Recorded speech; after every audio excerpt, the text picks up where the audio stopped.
যারা একঘেয়েমি দুধ লাচ্চা সেমাই খেয়ে বোরিং হয়ে যাচ্ছেন, তো আজকের রেসিপিটি শুধুমাত্র আপনাদের জন্যে। আজকে আমি বানাচ্ছি নওয়াবি সেমাই। নওয়াবি সেমাইটা দুধ লাচ্চা সবই থাকবে, কিন্তু আলাদা একটা টেস্ট হবে। তো চলুন দেখে নেওয়া যাক আমার নওয়াবি সেমাই রেডি করতে কি কি লাগছে। তো এখানে আমি আগে ঘি দিয়ে লাচ্চা সেমাইটা আমি ভেজে নিয়েছি। এখানে 1 প্যাকেট লাচ্চা সেমাই রয়েছে।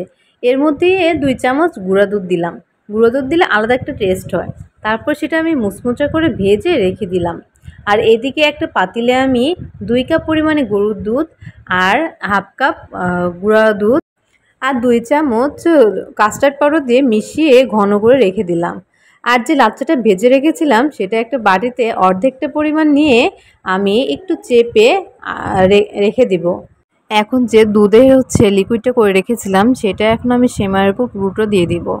সম্পূর্ণ সেমাইয়ের উপর ঢেলে দিব। তারপরে এর উপরে যে অর্ধেক সেমাইটা রেখেছিলাম সেগুলো আবার দিব, দিয়ে একটু চেপে দেব। সব কিছু একটু সমান করে দিব যাতে লেয়ারটা দেখতে ভালো লাগে। সব কিছু সমানভাবে থাকলে খেতে অনেক মজা লাগবে। আপনারা দেখে বুঝতে পারছেন যে আমি প্রথমে লাচ্চা সেমাইটা দিয়েছি, তার উপর দুধের যে লেয়ারটা দিয়েছি, তারপর আবার লাচ্চা সেমাইটা দিয়েছি। তারপর আমি এটা 20 মিনিটের জন্য নর্মাল ফ্রিজে রেখে তারপর বের করে নিয়ে এর উপর বাদাম কুচি দিয়ে দিচ্ছি। এটা আপনার অপশনাল। আপনারা যদি বাদাম পছন্দ না করেন আপনারা কিশমিশও দিতে পারেন। আর বাদাম যার কাছে যেটা থাকবে সেটা দিতে পারেন।